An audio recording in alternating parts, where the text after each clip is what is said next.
네, 감사합니다. 홍해걸입니다. 정말 오랜만에 인사드리고요. 시청자 여러분 새해 복 많이 받으시고 오늘 제 강연은 글쎄요, 검진 이야기로 좀 풀어가려고 합니다. 여러분들 검진에 관심들 많으시죠? 네. 새해가 시작되면서 아마 가족들 간에도 어떤 검진을 받을까 기획하고 계신 분들 많으실 터인데요. 검진은 굉장히 중요합니다. 왜냐하면 질병을 일찍 발견할 수 있기 때문이죠. 특히 한국인의 최대 사망 원인인 암을 이기는 데는 이 검진이 가장 확실한 수단입니다. 여러분들 암 가운데서 제가 한번 여쭤볼게요. 가장 고치기 힘든 암이 뭐죠? 가장 예후가 불량한 암 한 가지만 고른다면? 네, 여러분들 너무 잘 알고 계시네요. 네. 1등이 췌장암, 가장 고치기 힘든 암은 췌장암입니다. 2등이 이제 폐암, 3등이 간, 담도암 이런 순서로 고치기가 어려워요. 자, 그런데 이 췌장암에 걸렸다고 해서 환자분이 다 돌아가시느냐? 그게 아니란 얘기입니다. 지금 통계를 내보면 췌장암 환자를 100명이라고 하면 그중에 6명 가까이는요. 5년 이상 생존을 합니다. 완치가 된다는 얘기예요. 그러니까 100명 가운데 94명은 돌아가시지만 사는 분이 6분이 나온다는 얘기죠. 그 무서운 췌장암도 다 돌아가시는 게 아니라는 얘기죠. 이게 어떤 차이가 이런 결과를 가져올까요? 예, 그게 바로 검진이라는 얘기입니다. 그러니까 예를 들면 이런 거죠. 증세가 나타난 다음에 배가 아프다라든지 체중이 빠지거나 아니면 황달이 막 생기거나 이렇게 해서 병원에 가서 췌장에 혹이 있네요. 이런 경우는요, 죄송하지만 대부분 돌아가세요. 근데 그게 아니라 증세가 없는데 여러분들이 평소에 검진을 통해서 우연히 췌장 안에 혹을 발견하고 이걸 수술로 떼낸다. 이런 분들은 살 수 있다는 얘기입니다. 그래서 검진이 굉장히 중요합니다. 자, 그런데 검진과 관련해서 사람들이 한 가지 잘못된 생각을 갖고 있다는 말씀을 제가 드리고 싶어요. 이게 굉장히 중요한 얘기입니다. 뭐냐면요, 비싼 게 좋다 이렇게 생각을 합니다. 검진도 왜 유명 대학병원들이 많잖아요. 거기 가보면 종합검진이죠. 굉장히 화려하고 요란합니다. 여기는 갔다 하면 100만 원, 200만 원이 훌쩍 넘어가고요. 어떤 검진은 2천만 원까지 하는 한번 받으시는데 그런 호화 검진도 있다는 얘기예요. 병원이 말이죠. 이렇게 검진에 몰두하는 이유는 솔직히 말씀드리면 진료 수익과 좀 밀접한 관련이 있다는 얘기입니다.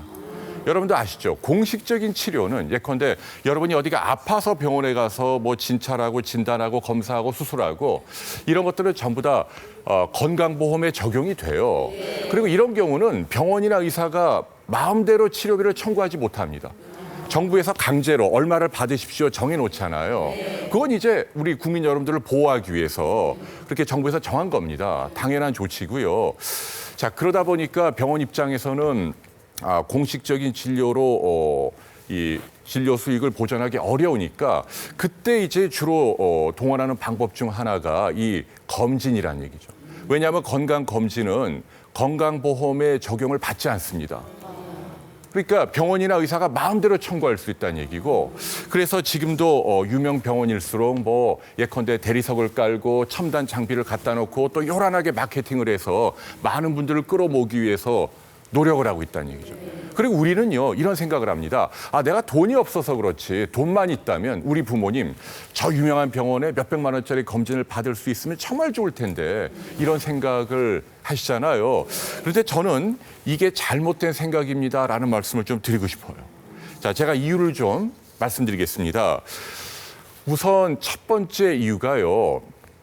이렇게 유명한 대학병원 호화검진에 가보시면 약방의 감초처럼 빼놓지 않고 등장하는 검사가 여러분들 아마 들어보셨을 거예요. CT라는 검사가 있습니다. 우리말로 옮기면 컴퓨터 단층 촬영이죠. 이렇게 커다란 통 안에 여러분들이 가만히 누워 계시면 찍는 거예요. 한 5분 정도 누워 계시면 되고요. 하나도 아프지 않습니다. 그런데 신기하게도 이렇게 누워있기만 해도 기계가 우리 몸 내부의 혹을 다 찾아내는 거예요. 직경 0.5cm 작은 종양까지 척척 찾아냅니다. 정말 마법과 같은 장비죠. 그러니까 옛날에는 의사들이 몸 안에 암이 있는지 알아내려면 어떻게 합니까? 배를 절개하고 내장을 헤집고 들어가서 눈으로 확인해야만 가능했는데 지금은 그럴 필요가 없다는 얘기. CT 한 번 찍으면 된다는 얘기예요. 보통 뭐 한 번 찍으시는데 한 3, 40만 원 정도 받고 대부분의 종합검진 안에 들어가 있다는 얘기고요. CT가 의학 발전에 굉장히 크게 기여한 게 사실입니다. CT를 처음 개발한 영국의 기술자입니다. 하운스필드라는 분이 있습니다. 이분은요, 의사가 아닙니다. 공학자죠. 당시 EMI라는 전자회사의 연구원인데요. 그럼에도 불구하고 지난 1979년 노벨의학상을 받았다는 얘기죠. 그 정도로 CT가 의학 발전에 굉장히 크게 기여하는 장비고 지금도 널리 쓰이고 있다는 얘기죠. 자, 요즘은요, CT 말고 여러분들 아마 들어보셨는지 모르겠습니다만은 PET라는 장비도 나와 있습니다. 영어로 대문자로 PET라고 쓰고요. 우리말로 옮기면 양전자 방출 단층 촬영 검사라고 말합니다. 요즘 뭐 신문 방송에 자주 나오죠. 이건 CT보다 훨씬 더 첨단 장비입니다. CT라고 하는 기계는 부위별로만 접근이 가능합니다. 그러니까 예컨대 뭐 머리, 목, 가슴, 복부, 골반, 무릎, 척추 어떤 특정 부위만 찍잖아요. 그런데 지금 말씀드리는 PET라는 장비는 여러분이 한 번 찍으면 머리에서 발끝까지 몽땅 내 몸 안을 다 뒤져서 한꺼번에 어딘가에 숨어있는 암을 척척 찾아내는 그야말로 마법과 같은 장비죠. 요즘 뭐 많이 이 미디어를 통해 소개가 되고 있고요. 이것은 한번 받으시는데 최소한 병원마다 다르긴 합니다만은 100만 원 이상 비용을 내야 한다는 얘기예요. 고가 장비죠. 자, 그런데 말이죠. 지금 제가 말씀드린 CT나 PET가 굉장히 중요한 장비가 맞긴 한데 이 두 가지 이 검진은 한 가지 결정적인 흠이 있다는 얘기죠. 여러분들 아마 들어보셨을 겁니다. 다량의 방사선에 내 몸이 노출된다는 얘기죠. 여러분이 CT나 PET를 한 번 찍게 되면 가슴 액선 촬영 아시죠? 네. 이걸 동시에 200장을 찍는 방사선에 내 몸이 한꺼번에 노출이 됩니다. 이건요, 우리가 1년 동안 자연 상태에서 허용되는 총 방사선 양의 평균 한 13배 정도 되는 방사선이 불과 5분 만에 내 이 복부 안으로 쏟아져 들어오는 거죠. 이게 절대로 작은 양이 아니란 얘기입니다. 물론 이제 CT나 PET를 시술하는 병원이나 의사는 이렇게 말들을 합니다. 이게 방사선 피해가 물론 우려되는 건 맞다. 그러나 워낙 암을 잘 찾아내니까 실보다 득이 크다. 그러니까 해야 한다라고 주장을 합니다. 근데 제가 볼 때는 이 주장은 좀 설득력이 없다는 얘기입니다. 왜냐하면요, 우리나라처럼 이렇게 검진 목적으로 CT나 PET를 남발하는 그런 국가가 없다는 얘기입니다. 미국, 일본, 유럽 어떤 선진국에서 볼 수 없는 현상이 유감스럽지만 우리나라에서는 빚어지고 있다는 얘기죠. 얼마 전에 사이언티픽 아메리칸이라는 미국의 과학 잡지에서 중요한 기사 하나가 소개가 됐는데요. 우리가 종류가 뭐가 되었던 간에 CT를 여러분이 무심코 한번 찍게 되면 저기 보십시오. 0.1% 암이 증가한다 이렇게 돼 있어요. 0.1%. 0.1%면 1000분의 1이죠. 그러니까 1000분의 1이니까 확률이 작긴 합니다만은 그러니까 뭐 1000명 가운데 999명은 괜찮지만 그 한 명은 마른 하늘의 날벼락이죠. 그렇지 않습니까? 왜냐하면 아니 나는 평소 건강한데 암을 일찍 발견하기 위해서 단지 말이죠. 일부러 돈 내고 시간 써서 병원에 가서 CT를 한번 탁 찍었는데 그것 때문에 도화선이 돼서 몸 안에 암이 덜커덕 생길 수도 있다는 얘기입니다. 그런데 한 번 할 때 그런 거잖아요. 만일 2번 하면 1000분의 2, 3번 하면 1000분의 3, 뭐 10번을 했다.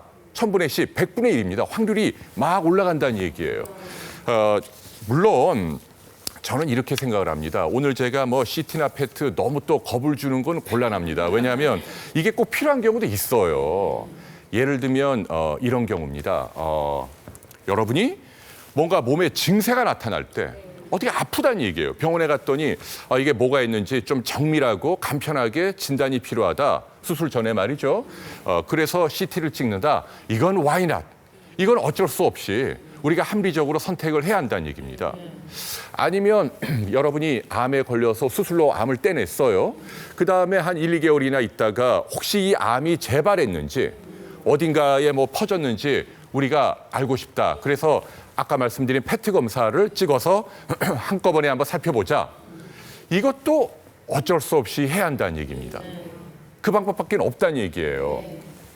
그런데 지금 제가 말씀드린 그런 경우가 아니라 여기 계신 여러분들처럼 아니면 지금 방송을 보고 계시는 시청자 여러분들처럼 나는 현재는 아프지가 않아요. 건강한 사람인데 단지 내 몸 안에 암이 있는지 혹이 있는지 일찍 발견하기 위해서 일부러 비싼 돈을 내고 유명 병원에 가서 CT, PET 고가 검진을 그것도 어떤 분들은 해마다 받는 분이 있단 말이에요. 이건 제가 볼 때는 완전히 넌센스예요. 그렇게 하면 안 된다는 얘기를 제가 강조하고 싶은 거예요. 그러니까 CT나 PET는 절대로 함부로 받으면 되는 검사가 아닙니다라는 말씀을 제가 꼭 강조하고 싶어요. 자, 그렇다면 우리는 어떤 방법으로 검진을 해야 할까요? 위장은 뭐로 우리가 검진을 하죠? 위장은? 그렇죠. 내시경. 자, 내시경은 한 가지 단점이 아프다는 거죠. 그래서 우리가 다른 검사 하나가 있죠. 뭐 이렇게 뭐 마시고 찍는 검사가 있죠. 그게 뭐죠? 네, 그게 바로 조영술이라는 검사예요. 지금 정부에서 정한 위암 검진 지침을 보면 이렇게 돼 있습니다. 나이가 40을 넘어가면 2년에 한 번꼴로 내시경 아니면 조영술 둘 중에 하나를 받으십시오라고 돼 있어요. 그런데 저는 죄송하지만 이 지침이 잘못됐다라고 생각을 해요. 이거 바꿔야 합니다. 지금 일각에서는 학계에서 이걸 좀 바꾸자는 움직임이 있는 걸로 제가 알고 있고요. 왜냐하면 여러분 앞으로 내시경 받는 걸 권유합니다.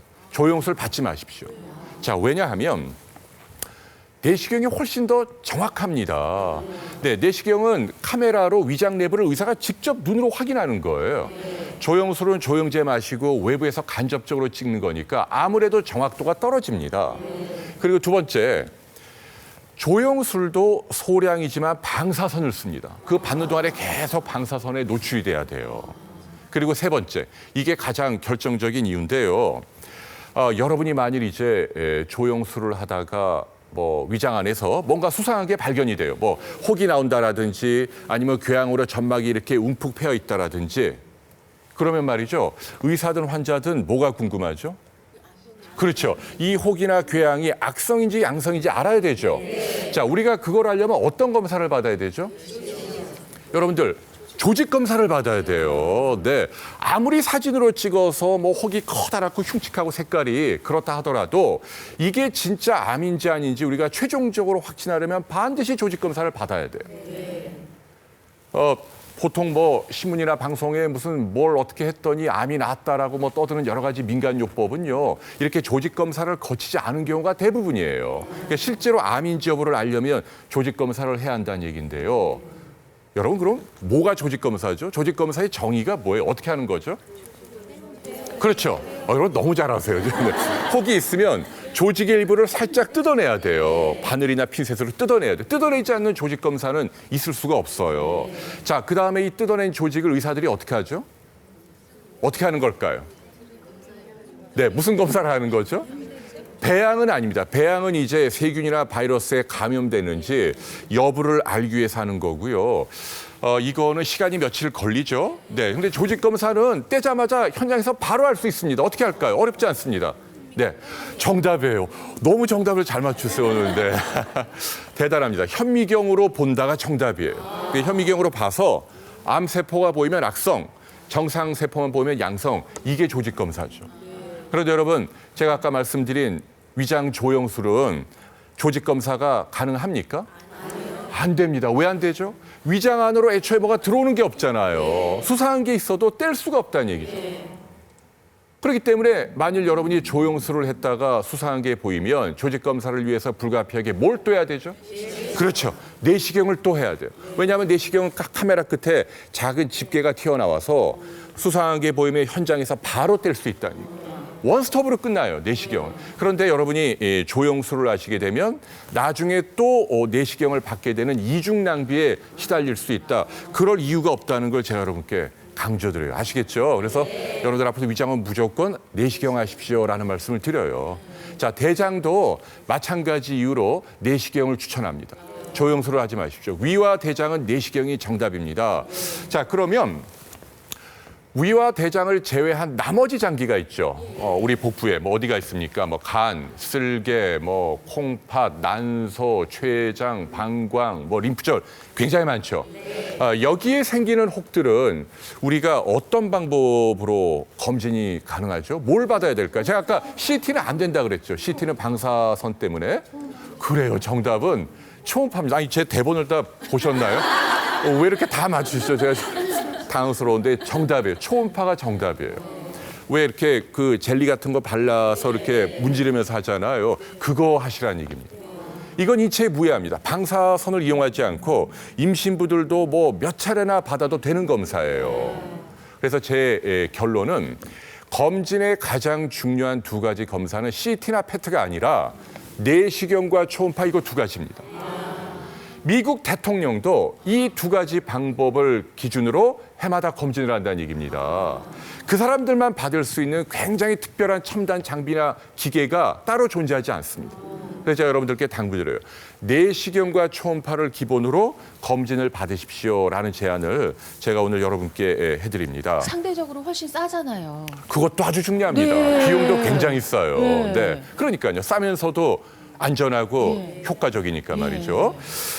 그런데 말이죠. 이 내시경과 초음파 다 좋은데 한 가지 결정적인 흠이 있습니다.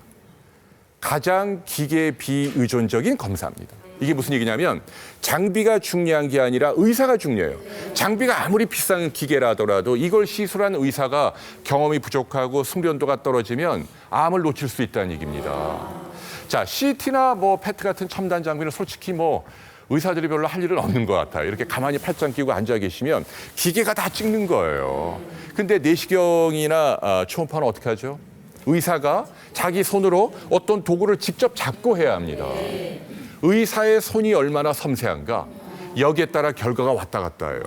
어떤 의사는 한 번 딱 각도를 잡으면 뭐 복부 뒤에 췌장이 선명하게 딱 찍혀 나오는데 뭐 어떤 의사분은 막 헤매도 못 찾아낸다는 거죠. 그게 초음파입니다. 상당히 어렵고 까다로운 검사예요. 그리고 의사가 눈으로 확인해야 하는 검사입니다. 어떤 화면을 직접 자기 눈으로 보고 혹을 찾아야 돼요. 그러니까 의사의 눈이 얼마나 날카로운가 여기에 따라 또 결과가 왔다 갔다 한다는 얘기죠. 암이라고 하는 게 10개 가운데 9개는요. 암이 이렇게 불룩하게 자라요. 입체적으로. 그러니까 이렇게 조그만 상태에서도 금방 발견이 가능합니다. 그런데 10개 가운데 1개꼴로 암이 어떻게 자라죠? 마치 이렇게 빈대떡처럼 납작하게 눌려서 이렇게 평평하게 자라잖아요. 자, 이런 암은 경험이 부족한 의사들을 놓칠 수가 있다니. 이게 내시경과 초음파. 의사가 중요하다라는 이야기를 제가 해드리고 싶은 거예요.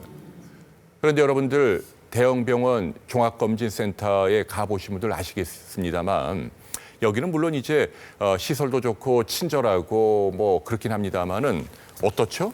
아까 제가 말씀드렸죠. CT나 PET와 같은 방사선을 이용한 검진이 이루어지고 정작 중요한 내시경과 초음파는 주로 어떤 의사분들이 하죠?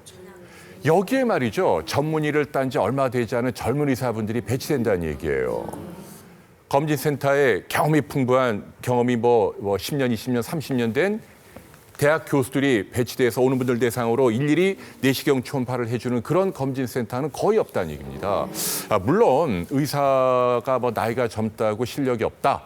이렇게 함부로 폄하할 수는 없죠. 그러나 우리가 상식적으로 판단할 때 이제 면허 딴 분하고 뭐 3, 40년 진료한 분하고 수준의 차이가 좀 있지 않을까요? 네, 그래서 제가 여러분께 당부드리는 거예요. 검진은 비싸다고 좋은 게 아닙니다.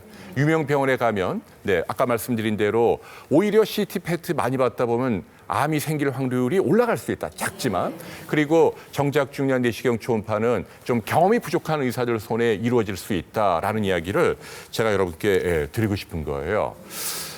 자, 그렇다면은 검진은 도대체 어떻게 받는 게 좋을까요? 네, 저는 다음과 같은 방법을 추천합니다. 여러분이 2년에 한 번씩 국가에서 시행하는 무료 검진이 있죠. 그건 무조건 받으시고요.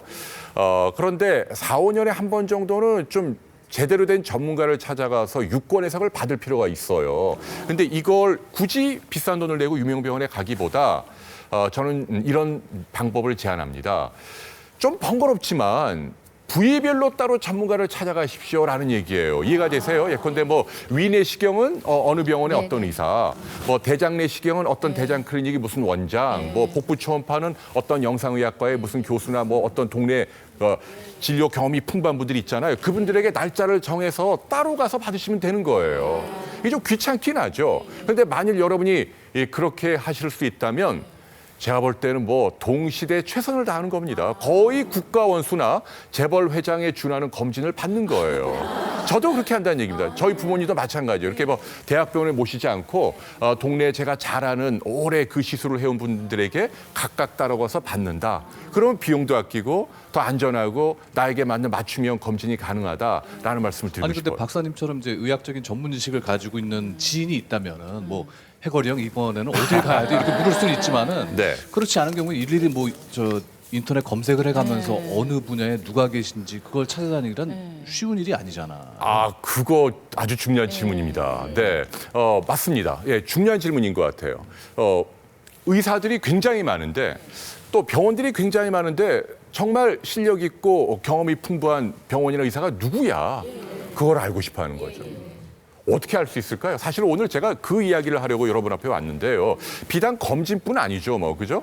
여러분이 어디가 아플 때에도 어느 병원에 가야 되지? 누가 성실하고 누가 실력이 있고 누가 양심적이지? 이런 거 궁금하시잖아요. 인터넷이 정답일까요? 아닐 겁니다. 왜 아니죠? 여러분들 해보세요. 예컨대 뭐 서울시 또는 부산시 복부 초음파 이렇게 치면 여러분이 원하는 정보가 뜰까요? 안 뜹니다. 왜 그렇죠? 죄송하지만 인터넷은 좀 정직하지 않은 것 같아요. 좀 상업적으로 일부 오염돼 있다는 얘기입니다.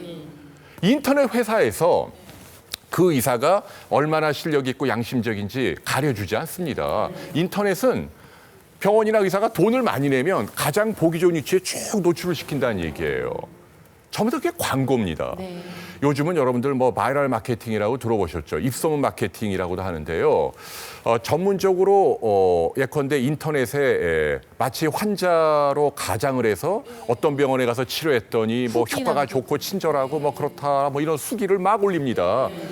가짜죠, 내용이. 네. 돈을 주면 그렇게 어떤 회사에서 만들어 올리는 거예요. 그게 뭐 블로그나 카페에 막 잔뜩 장식이 돼 있고 우리가 잘 모르는 분들이 인터넷 들어가면 이 병원이 정말 훌륭하구나.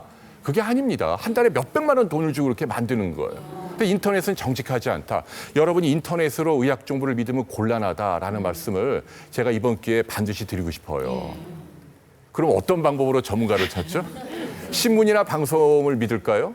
신문 방송에 나오면 실력이 있고 훌륭한 의사일까요? 아니요. 왜 아니라고 생각하세요? 네.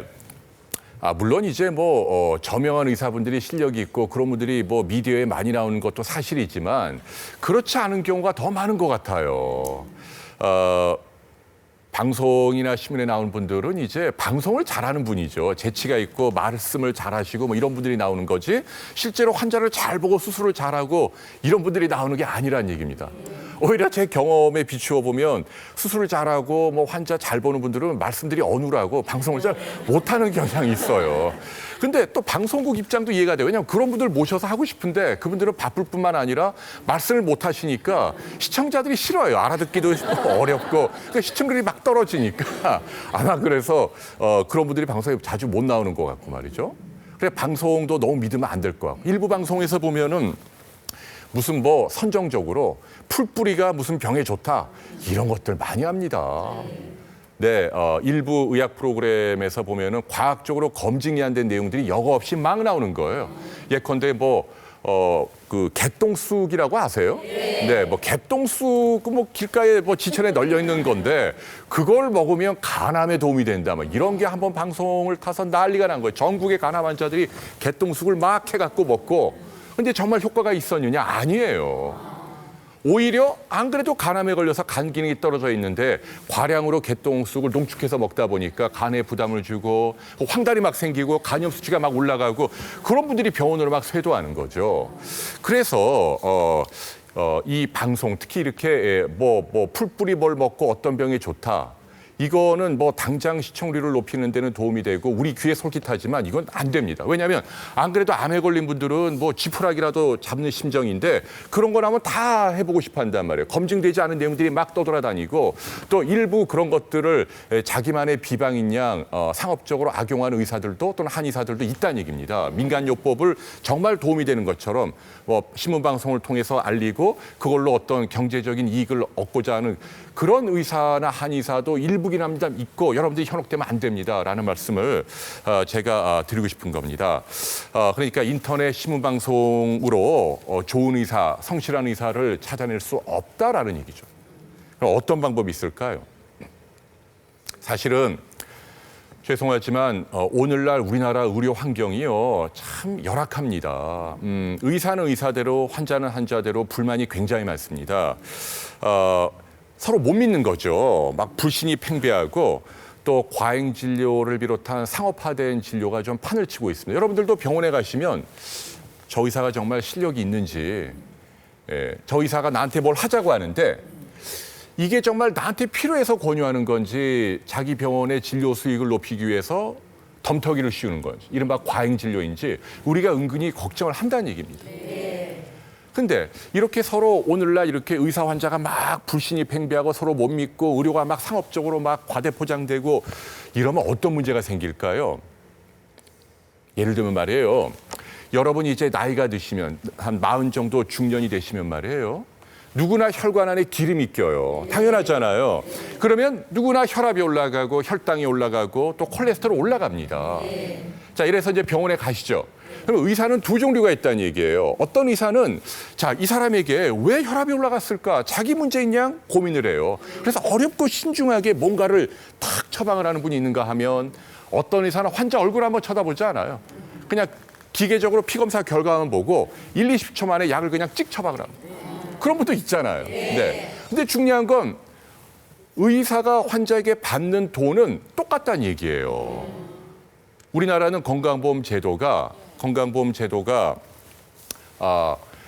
의사의 단위 시간당 노력을 수가로 반영하지 않습니다. 그러니까 환자분이 오셨는데 10초를 보든 아니면 그 환자분하고 1시간을 이야기를 나누든 의사가 환자에게 받는 진찰료는 똑같아요. 이건 제가 볼 땐 좀 뭔가 모순이 있어요. 좀 고쳐야 될 것 같은데 어쨌거나 현재 제도는 그렇게 돼 있다는 얘기입니다. 그러니까 병원에서 말이죠. 특히 유명 병원일수록 가능하면 짧은 시간 안에 많은 환자를 보는 게 이익이라는 얘기예요. 그래서 그런 병원에 가면 의사들이 환자를 눈을 마주치지 않습니다. 일부러 안 쳐다봐요. 왜? 괜히 쳐다봤다가 뭐 물어보면 내가 그 답변해야 하니까 시간만 늦어지고 뭐 점심 먹을 시간만 계속 늦춰지는 거예요. 그러면 이게 뭐가 문제가 될까? 여러분들이 그 처방전을 들고 약국에 갑니다. 보험이 되니까 뭐 약값이 얼마 안 하겠죠. 수만 원이면 약을 삽니다. 혈압약, 뭐 고지혈증 치료제, 뭐 당뇨약 삽니다. 그러면 혈압, 혈당, 콜레스테롤 막 수치가 뚝뚝 떨어져요. 그럼 환자분은 만족하시죠? 그런데 앞으로 이 환자분은 어떤 반대급부를 치러야 되죠? 이제 이분은요. 앞으로 매일 3, 40년 동안 한평생 한 움큼씩 약물을 드셔야 돼요. 한평생 약물의 노예가 되는 겁니다. 여러분도 아시잖아요. 초기에 혈압이 좀 올라가거나 혈당이 올라가거나 콜레스테롤 올라갈 때 굳이 약이 필요 없다는 얘기입니다. 예, 운동 열심히 하고 싱겁게 먹고 술, 담배 줄이고 기름진 고기 안 먹고 채소, 과일 많이 먹고 예, 이런 것들만 지켜도 얼마든지 좋아지는데 지금은 이런 분들이 병원에 가면 전부 다 은연중에 이렇게 약을 먹도록 유도되고 권유되는 환경이고 저는 이게 잘못됐다는 이야기를 여러분께 드리고 싶은 거예요. 자, 이게 비단 뭐 고혈압, 당뇨 같은 성인병만 그런 게 아닙니다. 암을 한번 예를 들어 볼까요? 여러분들 우리나라 사람들에게 지금 현재 제일 많은 암이 무슨 암이죠? 가장 흔하게 발생하는 암이 뭔가요? 정답이 갑상선암이에요. 들어보셨죠? 갑상선암. 요새 굉장히 빠른 속도로 늘고 있다 그러잖아요. 지난 수십 년 동안 부동의 1등이 위암이었는데 수년 전부터 이게 순위가 갑자기 바뀐 거예요. 갑상선암이 위암을 누르고 1등으로 올라옵니다. 어느 정도냐면요. 10년 전에 비해서 환자가 무려 9배나 늘어납니다. 자, 9배란 이야기는 90% 증가가 아니죠. 900% 늘어났다는 얘기예요. 이게 무슨 전염병도 아니고 암인데 왜 이렇게 우리나라에서 최근에 갑자기 갑상선암이 이렇게 막 증가하는 거죠? 이유가 뭘까요? 자, 이웃나라 일본을 볼까요? 뭐 원전 사고, 방사능 문제 때문에 난리도 아닌데요. 일본 여성보다 우리나라 여성의 갑상선암 발생률이 무려 16배나 많다는 얘기입니다. 우리나라에서 무슨 그런 뭐 일이 생긴 것도 아닌데 왜 이렇게 최근에 갑상선암 환자가 늘었죠? 이유가 뭐죠? 실제로 환자가 늘어난 걸까요? 과거보다? 제가 보기에는 아니라는 얘기입니다. 여기에도 죄송하지만 네, 과잉 진단이 좀 숨어 있지 않나라고 생각을 해요. 좀 지나치다는 얘기입니다. 제가 좀 설명을 드릴게요. 갑상선암은 말이 암이지 본질적으로 사실은 다른 암하고 많이 다릅니다. 자, 위암이나 간암이나 폐암, 여러분들이 알고 있는 보통암은 어떻죠? 암이 빨리 자랍니다. 빨리 자라서 사람을 죽게 만들어요. 그런데 갑상선암은 어떤 특징이 있죠? 거북의 암이다 이렇게 얘기하죠. 굉장히 느리게 자랍니다. 뭐 10년, 20년, 30년 느리게 자라고 몸 안에 달고 다니면서 말이죠. 그래서 옛날에 아일랜드에서 어떤 연구가 있었냐면요. 나이가 이제 70, 80, 이제 노환으로 늙어서 돌아가신 어르신들을 의사들이 우연히 이 목을 조사해 보니까 시신 10구 가운데 3구에서 이 갑상선에서 암세포가 나왔다는 얘기예요. 그게 갑상선암입니다. 그러니까 그분은 뭐죠? 엄밀한 의미에서 갑상선암 환자죠. 암세포가 있었으니까. 근데 그냥 모르고 몇십 년 살다가 모르고 그냥 살다가 다른 이유로 늙어서 또는 다른 병으로 돌아가셨다는 얘기죠. 지금까지 우리는 그렇게 살아왔다는 얘기입니다. 또 그래도 된다는 얘기예요. 그러니까 갑상선암으로 죽는 일은 말이 암이지 굉장히 드뭅니다. 실제로 그 우리나라 통계를 보면 갑상선암 1기, 2기, 3기, 4기 그러니까 다른 데로 퍼진 갑상선암까지 다 합쳐가지고 평균 5년 생존율을 내면 99%예요. 죽는 암이 아니라는 얘기죠. 그죠? 근데 우리가 지나치게 갑상선암을 너무 두려워하고 너무 일찍 불필요하게 뒤진다는 거죠. 그럴 필요가 없는데. 여러분이 그 점을 반드시 이해하실 필요가 있습니다. 자, 병원이나 의사가 이렇게 갑상선암을 너무 요란하게 찾는 이유는 진료 수익이라는 측면도 있지만 제가 볼 때는 소송에 대한 두려움도 있어요. 이것도 결국은 서로 환자를 못 믿기 때문에 그래요. 제가 예를 들어 볼게요. 어떤 여성분이 병원에 옵니다. 목에 이렇게 결절, 혹이 만져져요. 작은 혹이. 자, 이 환자를 내가 잘 아는 분이면 의사가 뭐라고 말할까요? 이렇게 얘기할 겁니다. 걱정하지 마세요. 우리가 살다 보면 몸에 늘 혹이 생기기 마련입니다. 자, 뭐 저도 있을 수 있고 여러분도 어딘가 있을지 몰라요. 뒤져보면. 자, 그렇다 하더라도 몸에 생기는 혹을 10개라고 하면 지금 당장 수술로 떼야 할 혹은 많아야 1개라는 얘기입니다. 지금 당장 떼야 할 혹은 많아야 1개입니다. 나중에 10년, 20년 후에 궁극적으로 떼야 할 혹도 많아야 한 2개 정도로 봅니다. 그럼 무슨 얘기냐면 혹 10개 가운데 7개는 여러분이 그냥 평생 달고 다녀도 되는 뭐 얼굴에 점 생기듯이 양성 종양이라는 얘기입니다. 혹이 있다고 해서 무조건 떼고 들어갈 이유가 없다는 얘기예요. 더군다나 당신은 갑상선의 혹이니까 이건 나중에 암으로 밝혀진다 하더라도 몇 년 있다 수술로 떼도 이게 늦지 않다는 얘기예요. 네, 죽고 사는데 아무 문제가 없다는 얘기예요. 그래서 이런 경우에 의사들이 어떻게 말하는 게 정답입니까? 교과서적인 양심 진료를 한다면 이렇게 얘기하는 게 정답이죠. 너무 걱정하지 마십시오. 혹은 늘 생기기 마련이고 갑상선에 생긴 혹이니까 또 당신은 혹의 크기가 작으니까 1, 2년에 한 번 정도 우리 병원에 와서 단지 관찰만 해봅시다. 혹이 갑자기 더 커지는지 주변에 뭐 다른 새끼 혹이 생기는지 그때 가서 뭐 수술한다라든지 해도 늦지 않다는 얘기예요. 그게 제가 볼 때는 표준적인 진료입니다. 그렇게 해야 합니다. 자, 그런데 의사가 나는 선의로 그렇게 말을 했는데 이분이 어디 딱 나가서 다른 검진 또는 다른 병원에 가서 뭐 쿡 찔러서 바늘로 말이죠. 조직 검사를 했는데 뭐 갑상선암 진단이 나오고 수술로 떼야 한다라고 하면 요즘은 이제 가만히 있질 않는 거예요. 아니, 당신이 괜찮다고 어떻게 된 거예요? 수술비 물어내시오. 이렇게 될 수 있지 않겠어요? 그러니까 의사는 그런 소송에 휘말리는 게 싫다는 얘기예요. 그래서 지금 우리나라 의료를 보면 너무 지나치게 검사를 남발하는 경향이 있다는 얘기입니다. 환자가 오면 꼭 필요한 것만 처방을 해야 되잖아요. 그런데 일단 투망식으로 첨단 검사까지 다 동원해서 막 긁어댑니다. 그리고 환자는 돈을 엄청 많이 내야 돼요. 그리고 아까 말씀드린 대로 불필요한 방사선에 노출이 되고 그다음에 뭐 이렇게 찔러서 조직 검사해야 되고 그리고 아직 결혼도 하지 않은 젊은 여성인데 목에 아주 작은 결절이 있는데 그렇게 일찍 할 필요가 없는데 아직 이렇게 뗄 필요가 없는데 암세포가 있다는 이유만으로 수술하면 여기 흉터 생기죠. 그리고 그러면 이분은 이제 앞으로 남은 평생 동안 몇십 년 동안 매일 갑상선 호르몬제를 먹어야 한다는 얘기죠. 이것도 제가 볼 때는 좀 지나치다는 얘기예요. 그래 미국이나 일본 선진국 어떤 나라에서도 우리나라처럼 이렇게 지나치게 갑상선암을 공격적으로 찾는 일이 없다는 얘기입니다. 갑상선암은 조기 검진에 대한 가이드라인이 위암의 내시경처럼 이렇게 있는 게 아니에요. 죽고 사는 암이 아니기 때문에. 그래서 제가 여러분들께 당부드리는 거예요. 목에 결절이 있을 때는요, 직경이 1cm가 될 때까지는 아예 어떠한 검사도 받을 필요가 없습니다. 그게 교과서에 나와 있는 많은 전문가들이 공통적으로 내리는 견해예요. 그래서 너무 병원에 가서 작은 혹까지 강박적으로 조사하고 떼내고 그럴 이유가 없다. 갑상선암은 본질적으로 굉장히 안전한 암이다라는 말씀을 제가 오늘 여러분께 드리고 싶어요. 네.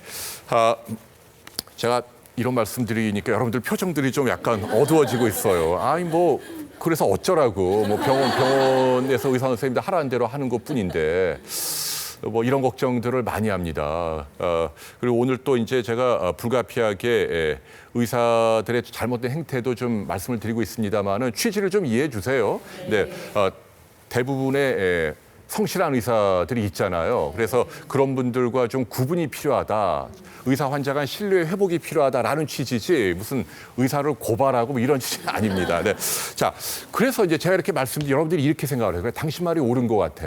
정말 과잉 진료도 많은 것 같고 의료가 상업화돼 있고 소문도 믿기 힘들고 인터넷 방송도 좀 그렇고 아니 나는 어디로 가야 돼? 지금 오늘 제가 윤인가 아나운서가 저한테 이제 검진 누구한테 받으러 가야 하냐고 물어보셨는데 지금 엉뚱한 데로 막 헤매긴 했는데요. 다시 돌아올게요. 어떻게 가야 될까 하는 얘기입니다. 사람들이 이런 생각을 합니다. 그래, 당신 말이 옳은 것 같아. 그래서 조그만 병원은 못 믿겠어. 좀 큰 병원에 가야 돼. 아니면 큰 병원도 개인 민간 병원보다 대학병원에 가는 게 좀 더 안전하겠지? 그렇게 생각을 합니다. 그래서 지금도 이제 지방에 있는 환자분들은 뭐 KTX를 타고 서울의 유명 대학병원으로 막 몰려옵니다.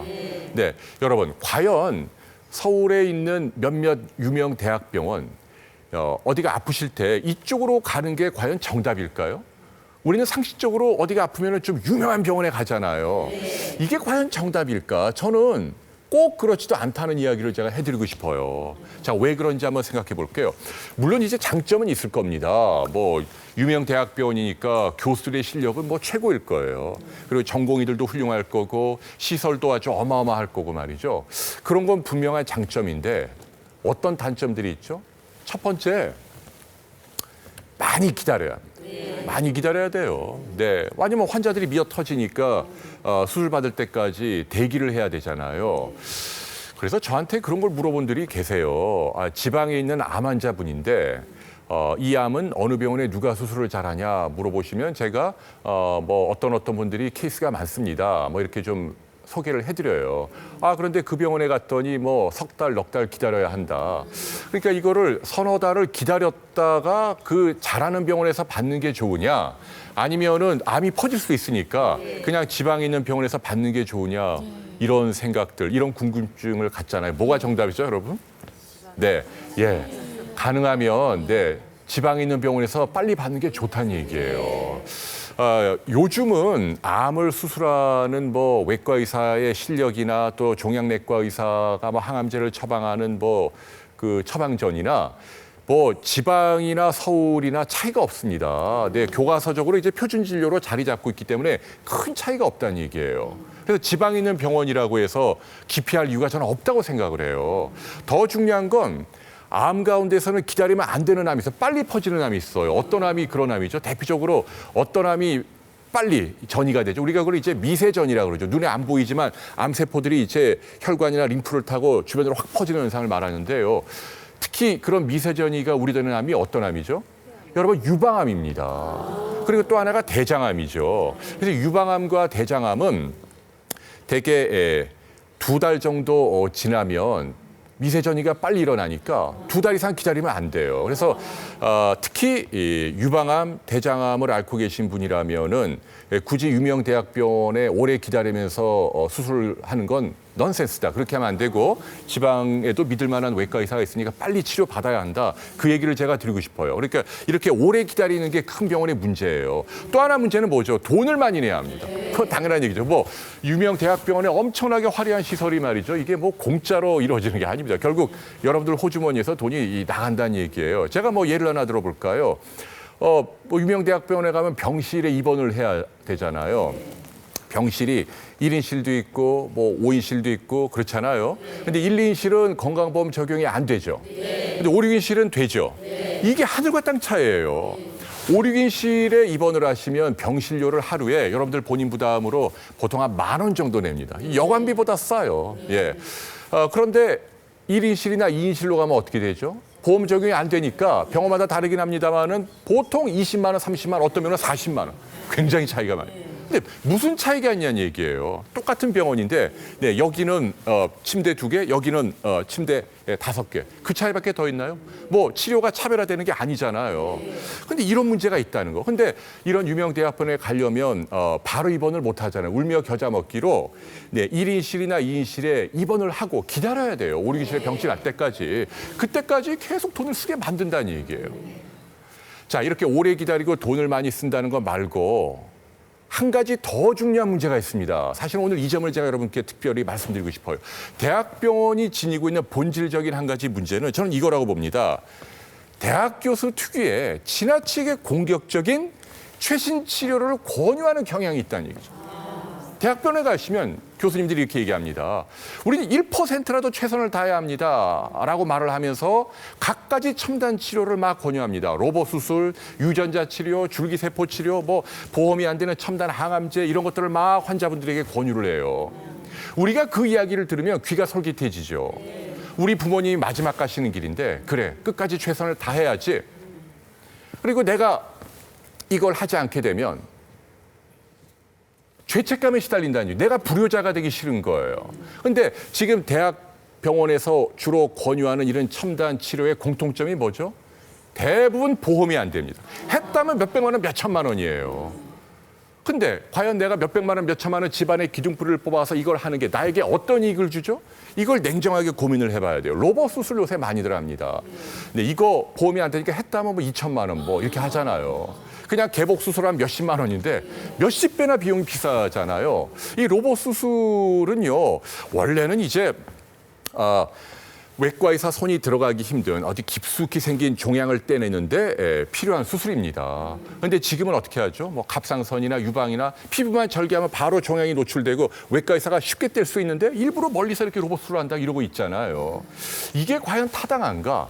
물론 장점이 있긴 합니다. 뭐 흉터가 적게 생기고 뭐 그런 거 좋은 장점이긴 한데 사실은 치료 성적이라는 면에서 보면 외국도 그렇고 우리나라도 그렇고 얼마 전에 우리나라 보건의료연구원에서 직접 결과를 내놨죠.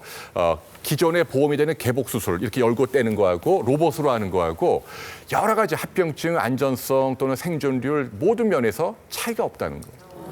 차이가 없는데 비용은 몇십 배 차이가 나는 거잖아요. 근데 이걸 과연 암이 생겼다고 해서 무조건 다 로봇 수술을 받는 게 옳은가? 이게 저는 아니라고 보는 거예요. 항암제도 마찬가지입니다. 보험이 안 되는 이른바 표적 항암제, 첨단 항암제가 있어요. 이거는 얼마나 비싸냐면요. 아마 놀라실 거예요.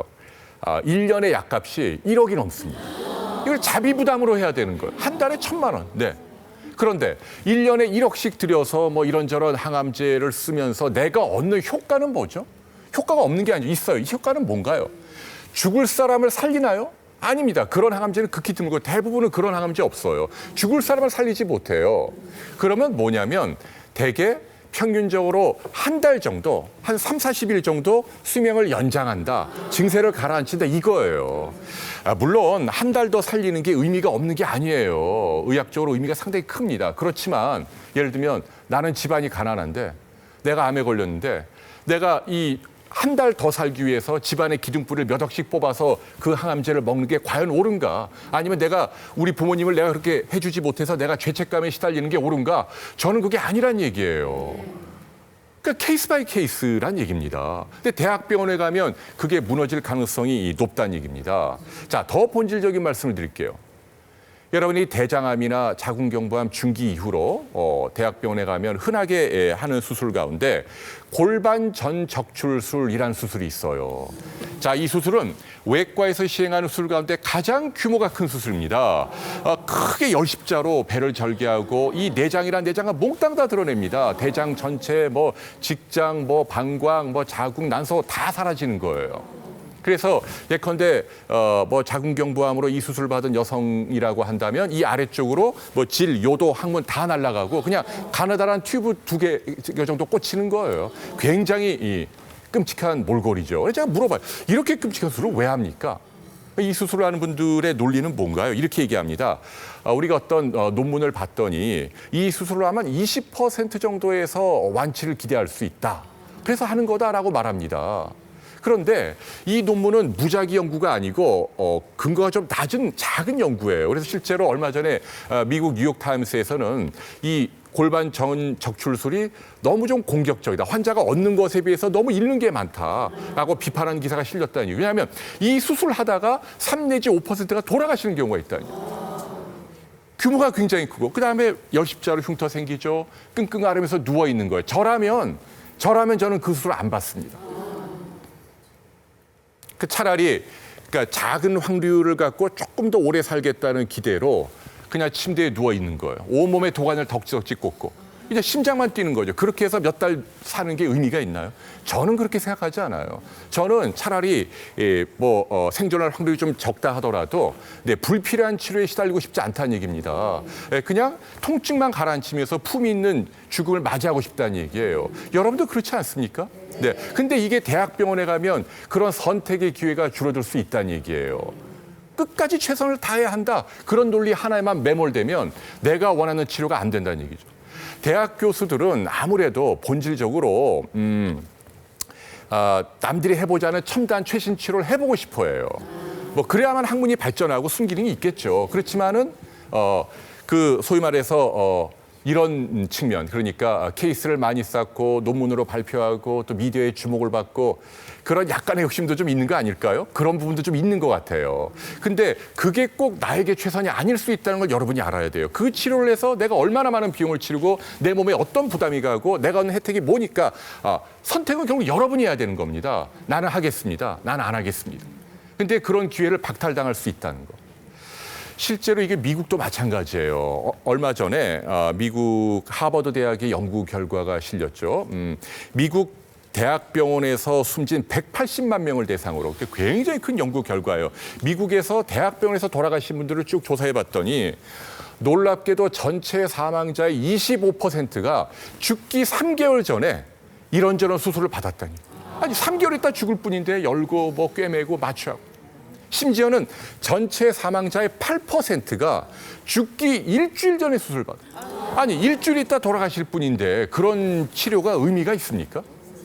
물론 이제 돌아가시기 직전에 가장 상태가 위중하니까 뭐 지푸라기라도 잡는 심정으로 뭐라도 해보고 싶은 마음은 이해는 되지만 근데 환자 입장에서 볼 때 그게 최선이냐는 얘기예요. 일주일에도 돌아가실 분인데 돈은 돈대로 쓰고 몸은 만신창이가 되고 그래서 저는 이 여러분들이 생각하시는 것처럼 유명 대학병원의 첨단 치료가 꼭 능사가 아니다. 병원이나 의사에게 최선이 그게 환자에게 최선은 아닐 수 있다는 얘기예요. 그 점을 여러분들이 반드시 기억해야 합니다. 자, 그렇다면 이제 제 강연을 이제 마무리하려고 합니다. 오늘 제가 뭐 복잡한 이야기를 많이 했는데요. 그렇다면 이렇게 여러 가지 선택이 까다롭고 의료가 상업화되고 환자, 의사 간 상호 불신이 팽배하고 이런 와중에 내가 환자로서 올바로 된 나에게 맞는 어떤 치료, 의사를 어떻게 선택할 수 있는가? 누가 전문가인가? 자, 어떤 방법이 있을까요? 여러분은 뭐가 정답이라고 생각을 하세요? 저는 좀 뻔하지만 다음 이야기를 여러분께 강조하고 싶어요. 너무 뻔해서 여러분들 막 또 저를 막 비난할 수도 있는데요. 이렇게 불신이 팽배한 사회일수록 역설적이게도 우리가 선택할 수 있는 최선의 방안은 저는 여러분이 믿고 찾아갈 수 있는 한 명의 의사에게 달렸다라는 말씀을 꼭 드리고 싶어요. 네. 한 명 의사가 있습니까? 믿고 찾아갈 수 있는? 자, 보세요. 의사를 많이 안다고 자랑하지 마십시오. 어떤 분들은 그런 분들이 있어요. 나는 뭐 사교성이 굉장히 좋아서 유명 대학의 교수들 굉장히 많이 알아. 그거 다 도움이 안 돼요. 이렇게 얕게, 인사치레로 얕게 하는 건 하나도 도움이 안 됩니다. 한 명이면 충분한데 대신 굉장히 깊게 하는 의사가 있어야 돼요. 자, 깊게 한다는 의미는 뭐냐면 이런 겁니다. 여러분이 하루 중 언제라도 그분에게 핸드폰으로 문자를 날릴 수 있는 사이라야 돼요. 선생님, 저 누군데요? 제가 복부 초음파를 받고 싶은데 우리 이 동네에서 누가 제일 잘합니까? 우리 어머니가 당뇨 진단을 받았는데 2천만 원짜리 줄기세포 뭐 외국에 나가서 하면 도움이 된다고 하는데 이거 받아도 될까요? 우리 아버지가 무슨 암 환자인데 어느 대학병원에 갔더니 로봇 수술하자고 하는데 저는 집에 돈이 없는데 무리해서라도 이거 받아야 될까요? 선생님이 제 가족이라면 어떻게 하시겠어요? 좀 알려주세요. 이렇게 단도직입적으로 물어볼 수 있는 한 명의 의사, 여기에 해답이 있다는 얘기예요. 그 의사가 여러분에게 해답을 제시한다는 얘기입니다. 이해가 되시나요? 근데 네. 의사 선생님들도 다 전공 과목이 있는데 내과 선생님도 있고 외과 선생님도 있고 다 다른데 그거 좋은 질문입니다. 맞아요. 네. 뭐 맞는 얘기입니다. 네. 그러니까 예를 들면 내가 아는 의사가 예컨대 산부인과 의사다. 그러면 진료 과목이 다른 예컨대 내과에서 내시경을 누가 잘하는지 이거 모릅니다. 왜냐하면 의학이 워낙 복잡하니까 의사라고 해서 다 알지는 못해요. 진료 과목이 다르면 모릅니다. 그건 맞는 얘기예요. 자, 그렇지만 말이죠. 같은 진료 과목의 의사들은요, 워낙에 다 안다는 얘기예요. 진료 과목이 같으면. 왜냐하면 인턴, 레저던트 5년을 똑같이 공부합니다. 그리고 전문의 시험 끝나면 봉직을 하든 개업을 하든 전국에 흩어져 있어도 1년에 2번은 의사들이 항상 모이잖아요. 학회, 세미나 의무적으로 모이게 돼 있다는 얘기. 해마다 자기들끼리 교류를 한다는 얘기죠. 그래서 예컨대 같은 진료의 의사들끼리는 다 알아요. 저 의사가 TV에 많이 나오지만 실제로 수술은 형편없는 사람이야. 네. 저 의사는 초야에 묻혀 있지만 정말 인품이 훌륭하고 솜씨가 뛰어난 사람이야. 네, 우리 의사들끼리 인정하는 전문가가 있다는 얘기고 여러분들이 그 사람을 추천받으면 된다는 얘기예요. 이해가 되시나요? 그러니까 여러분이 알고 있는 한 명의 의사가 아는 내용이면 그 자리에서 바로 얘기를 해줄 거예요. 만일 그 사람이 모르는 내용이면 그 의사가 여러분을 대신해서 자기 의과대학에 선배나 후배가 있을 거 아니에요. 뭐 로봇 수술이든 줄기세포든 항암 치료든 분야의 전문가들이 있잖아요. 전화를 걸어주는 거예요. 내 환자 중에 이런 사람이 있는데 그 치료가 요새 어때요? 정말 효과적입니까? 근거가 있나요? 물어보면 의사는 이렇게 숲을 볼 수 있는 눈이 있단 말이에요. 아, 이거는 내가 보기에는 이거는 아직 근거가 부족하고 상업적으로 과잉 진료야. 아, 이거는 당신에게 꼭 필요한 진료입니다. 이렇게 유권 해석을 내려주잖아요. 그게 가장 확실하다는 얘기예요. 그래서 이렇게 믿고 찾아갈 수 있는 의사를 여러분이 꼭 만드셔야 한다. 여기에 이 모든 문제들, 여러분들 제가 쭉 말씀드린 상업적인 진료, 뭐 불신 문제 등등 나에게 맞는 알맞은 최선의 진료를 받는 방법이 바로 거기 있다는 말씀을 제가 드리고 싶어요. 다행히도 요즘은 이제 의사를 만나는 게 그렇게 어려운 시대가 아닙니다. 1년에 의사가 몇 명 나오는 줄 아세요? 우리나라에서 해마다 5천 명 가까이 나옵니다. 그러니까 서양의학을 전공하는 의사가 한 3,400명 나오고요. 치과 의사가 750명, 한의사도 850명, 합치면 5천 명이 나오고 이미 면허 부여받아서 10만 명이 넘어요. 그리고 여러분들 알다시피 우리나라 건강보험 제도는 굉장히 잘 돼 있잖아요. 선진국 어떤 나라보다 우리나라 수가라든지 환자를 위해서 잘 돼 있습니다. 여러분들이 진료받으실 때 진찰료 많이 안 내도 문턱이 낮다는 얘기예요. 그래서 여러분 동네에 있는 그러니까 유명한 대학병원에 뭐 저명한 교수 이렇게 막 환자를 잘 이해하지 못하는 병원에 막 가는 것보다 여러분들 동네에서 자주 찾아갈 수 있는 그래서 뭐 명절 때 뭐 떡이라도 돌리고 손수건이라도 나눌 수 있는 그리고 우리 가족의 건강 문제를 허심탄회하게 논의할 수 있는 그런 의사면 된다는 얘기예요. 예, 의사도 사람이니까 그런 분들에게 정이 가고 애정이 가고 뭐 하나라도 도움되게 애쓰려고 노력을 한단 말이죠. 그렇게 여러분이 믿고 찾아갈 수 있는 한 명의 의사, 속된 말로 주치의 개념이죠. 네, 이런 분이 꼭 있어야 한다. 재벌 회장이나 뭐 국가원수만 이런 분들 둘 수 있는 게 아니고 여러분들도 노력만 하시면 주변에서 의사 만나는 게 어렵지 않고 나하고의 결이 맞는 의사가 있잖아요. 뭐 인상이라든지 말투라든지 뭐 그런 분들 친하게 지내면 한 분이 있는 게 오늘 제가 말씀드린 이 모든 복잡하고 상업적인 의료 환경에서 여러분이 최선의 진료를 찾는 가장 중요한 비결입니다. 인터넷이나 신문방송이나 뭐 돌아다니는 소문이 아닙니다. 라는 말씀을 제가 여러분께 드리고 싶어요. 근데 네. 의사 선생님한테 개인 번호를 알려달라고 하기가 좀 어렵거든요. 저희 그렇잖아요. 예. 네. 좀 근데 아주 친해지면 네. 저는 가능하다고 봅니다. 네, 친해지면 그러니까 그 가족이 뭐 어머니 뭐 또는 자식 뭐 식구들끼리 이제 자주 가잖아요. 감기든 아니면 여러 가지 어려움이 있을 때 그 진찰을 받으면서 의사들끼리 친해지면 네, 뭐 최소한 핸드폰 전화번호까지는 아니더라도 병원에 연락할 수 있는 그런 것들은 충분히 가능하다고 생각을 해요.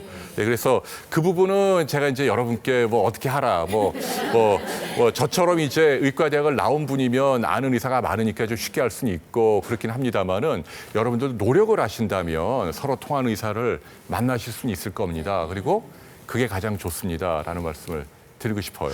그 말씀에 의하면은 현명한 그 의료 서비스를 선택하는 것도 어떻게 보면 환자의 권리인 것 같은데 네. 그 건강 검진 중요성에 대해서 말씀해 주셨잖아요. 네. 근데 보통 우리가 이제 뭐 위내시경은 뭐 35세 이후부터 예. 뭐 대장내시경은 40세 이후부터 하는 게 좋다. 근데 이게 근거가 있는 그거는 근거가 있습니다. 네. 근데 이제 말씀하신 그 가이드라인이 아주 중요한데요. 검진 받으실 때 어떤 검사를 몇 살부터 얼마나 자주 받아야 하느냐. 이게 가이드라인이 있긴 해요. 국가에서 정한. 예컨대 아까 말씀드린 대로 위암은 40세 이후 2년에 한 번, 뭐 대장암은 뭐 50세 이후에 5년에 한 번 이렇게 돼 있는데 이거는 일반 인구 전체를 대상으로 비용 효과를 감안해서 국가에서 정한 거고요. 이 케이스 바이 케이스예요. 예를 들면 이런 겁니다. 우리 집안에 위암 환자가 많다. 나는 위장 안에 헬리코박터가 있다. 나는 짠 음식을 좋아한다. 아니면 불에 탄 고기를 좋아한다. 이런 분은 다른 사람보다 위암에 걸릴 확률이 훨씬 높잖아요. 그래서 그런 분들은 좀 더 이른 연령대. 제가 볼 때는 30만 넘어가도 검진을 받는 게 좋고 다른 분이 2년에 한 번 받으면 그런 분은 1년에 한 번 받아야죠. 그래서 내가 어떤 위험 요인이 있다고 한다면 그렇지 않은 사람들보다 더 이른 연령에 더 자주 받아야 한다. 그런 얘기를 제가 드리고 싶어요.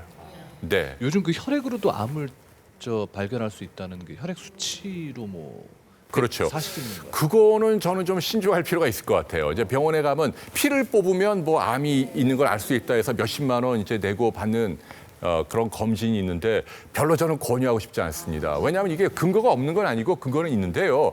하나의 참고용일 뿐입니다. 이게 그러니까 위양성이나 위음성이 굉장히 높아요. 그게 무슨 얘기냐면 이런 거죠.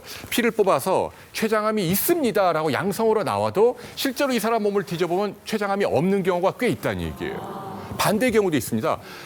피를 뽑았는데 췌장암이 없습니다라고 음성이 나왔는데 나중에 알고 보니까 췌장암이 덜커덕 있는 경우도 있다는 얘기예요. 그렇기 때문에 굳이 혈액 검사를 통해서 이거 참고용에 불과한 거지 최종적인 유권 해석을 내리는 검사가 아니에요. 최종적인 유권 해석은 제가 다시 한번 당부드립니다마는 내시경, 초음파, 조직 검사 이런 걸 해야 되는 거예요. 그래서 그걸로 충분하지 굳이 제가 볼 때는 따로 몇십만 원, 물론 돈이 굉장히 많은 분이라면 뭐 쓸 수 있겠지만 그렇지 않은 분이라면 몇십만 원 주고 또 피도 뽑아야 되고 저는 별로 권하고 싶지 않습니다. 네, 그 검진이라고 하는 게 케이스 바이 케이스라는 거 여러분들이 좀 이해하실 필요가 있습니다. 예컨대 뭐 뇌종양 같은 거 있잖아요. 그런 거를 뇌 MRI를 찍으면 뭐 조기 발견할 수 있죠. 근데 우리가 그런 걸 권하지는 않는다는 얘기. 왜냐하면 워낙 드물니까요.